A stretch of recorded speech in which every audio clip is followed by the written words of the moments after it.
Bonjour et bienvenue. Si tu veux découvrir plus de vidéos, pense à t'abonner et à activer la cloche. La lassitude de la vie, un appel à l'éveil et à l'unification de l'esprit. Reconnaître la dukkha subtile. Le Bouddha n'a pas commencé son enseignement par une promesse de bonheur. Il a commencé par une vérité simple et courageuse. Il y a dukkha. Dukkha ne signifie pas seulement la souffrance évidente. Il signifie aussi l'insatisfaction diffuse, la fatigue d'exister, le sentiment que quelque chose ne va pas, même quand tout semble aller. La lassitude de la vie fait partie de cette dukkha subtile. Elle n'est pas une erreur sur le chemin. Elle est le point de départ du chemin. Aujourd'hui, nous n'allons pas chercher à éliminer cette lassitude, mais à la comprendre avec attention juste, sammasati. Lorsque nous disons « je suis fatigué de la vie », souvent cela signifie fatigué de vouloir que les choses soient autrement, fatigué de maintenir une image de soi, fatigué de lutter contre ce qui est. Selon l'enseignement du Bouddha, la racine de cette fatigue n'est pas la vie elle-même, mais l'attachement. Nous nous attachons à ce que nous croyons devoir être, à ce que nous croyons devoir ressentir, à ce que la vie devrait nous donner. Et cette tension constante use l'esprit. La lassitude apparaît quand l'esprit est tiré dans trop de directions.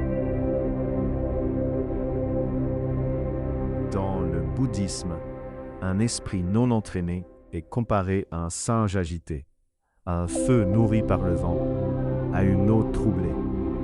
Un tel esprit ne peut pas connaître la paix. La lassitude de la vie est souvent le signe d'un esprit dispersé entre passé et futur, prisonnier de comparaison, divisé entre désir et aversion.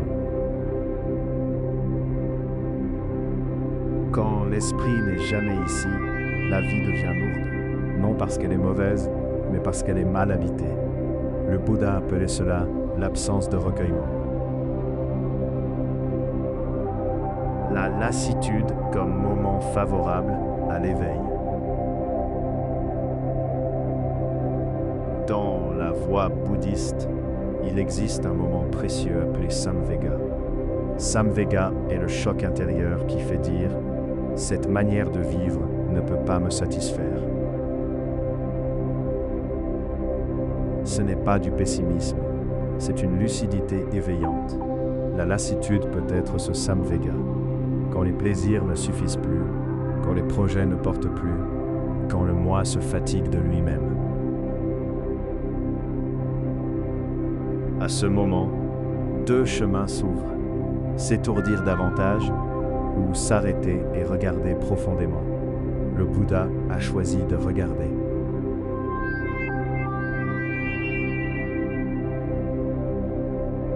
Voir clairement les trois marques de l'existence. La lassitude devient sagesse quand elle est éclairée par la vision juste. Le Bouddha nous invite à observer l'impermanence, anicca. Tout change, même ce qui nous fatigue changera. La lassitude souffre lorsqu'elle résiste au changement. L'insatisfaction, dukkha, chercher une satisfaction durable dans ce qui est conditionné est épuisant. La lassitude apparaît quand cette vérité commence à être vue. Le non-soi, anatta. Il n'y a pas de moi solide à protéger en permanence. Beaucoup de fatigue vient de l'effort de maintenir une identité. Quand ces trois marques sont vues non intellectuellement, l'esprit commence à se relâcher. La voie proposée par le Bouddha n'est pas la fuite, mais le retour à l'instant présent. Quand l'attention est unifiée, l'esprit cesse de se disperser.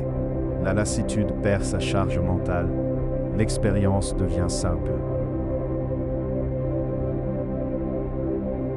Respirer en sachant que l'on respire. Marcher en sachant que l'on marche. Être fatigué en sachant que l'on est fatigué. Sans commentaire, sans jugement. C'est cela l'unification de l'esprit. Et dans cette unité, il y a déjà une forme de libération. Lorsque la lassitude est observée avec attention juste, compréhension juste, bienveillance, elle ne se solidifie plus. Elle devient une sensation, un état passager, un phénomène conditionné. Et ce qui est vu clairement ne domine plus. Peu à peu, l'énergie revient. Non pas l'excitation, mais une paix stable. La vie redevient simple. Et dans cette simplicité, elle redevient vivante. Le Bouddha n'a pas promis une vie sans fatigue. Il a montré la fin de la lutte inutile. La lassitude de la vie est un maître silencieux. Elle enseigne que ce chemin d'attachement ne mène pas à la paix. Quand elle est comprise, elle devient un pas vers le noble sentier octuple. Vision juste, présence juste, effort juste, ni trop peu. Alors, la vie n'a plus besoin d'être excitante. Elle devient libre. Merci d'avoir regardé cette vidéo. N'oublie pas de t'abonner, de mettre un like et de partager.